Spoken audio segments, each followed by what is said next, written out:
એકવાર અકબર બાદશાહે બીરબલને પૂછ્યું, બીરબલ, તું આટલો હાસ્યપ્રદ અને શાર્પ કેવી રીતે છે? બીરબલે જવાબ આપ્યો, મેં મારા ગુરુ પાસેથી દીક્ષા લીધી છે. તેમણે મને મંત્ર આપ્યો. મેં નિયમિત ધ્યાન કર્યું.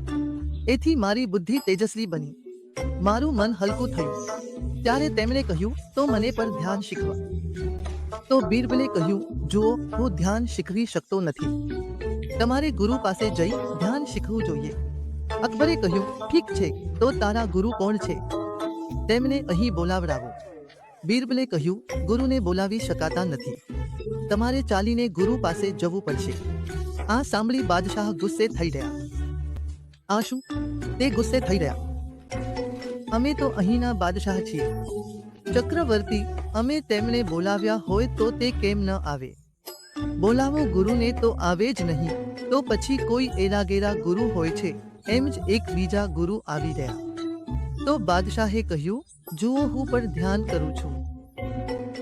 મેં પણ કોઈ પાસેથી શીખીને ધ્યાન કર્યું છે. પછી પૂછ્યું, આ બરાબર છે કે નહીં? બીરબલને લાગ્યું કે આ તો એમનો અહંકાર પર નથી ગયો, જ્ઞાન નથી. તેમણે કહ્યું, નહીં, સાચું નથી. તો બંને બેઠા હતા. ત્યારે એટલામાં બીરબલે અચાનક જ તાલી વગાડી. સૈનિકોને બોલાવ્યા.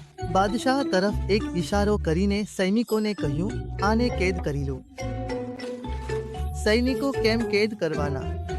એ લોકો શાંતિથી ઊભા રહ્યા. તો બાદશાહને વધુ ગુસ્સો આવ્યો. મને કેદ કરવા માટે કહે છે. તો બાદશાહ ગુસ્સામાં બોલ્યા કે આને તરત કેદ કરો. જે સૈનિકો હતા તેઓ બીરબલને કેદ કરવા લાગ્યા. બંદી બનાવી લીધા. ત્યારે બીરબલ હસીને બોલ્યા, જુઓ, શબ્દ તો એક જ હતો. તમે પણ કહ્યું કે કેદ કરો. મેં પણ કહ્યું કે આને કેદી બનાવો. મારું તો કંઈ જ ચાલ્યું નહીં, પણ તમારું ચાલ્યું. આ જ રીતે જ્યારે ગુરુ મંત્ર આપે છે તો એક ગુરુની વાણીમાં બળ હોય છે તથા ગુરુની કૃપામાં શક્તિ રહેલી હોય છે.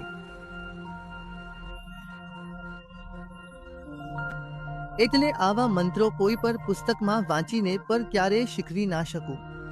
એ શક્ય બને જ નહીં. તે માટે તો તમારે એક ગુરુ પાસે જ જવું પડશે.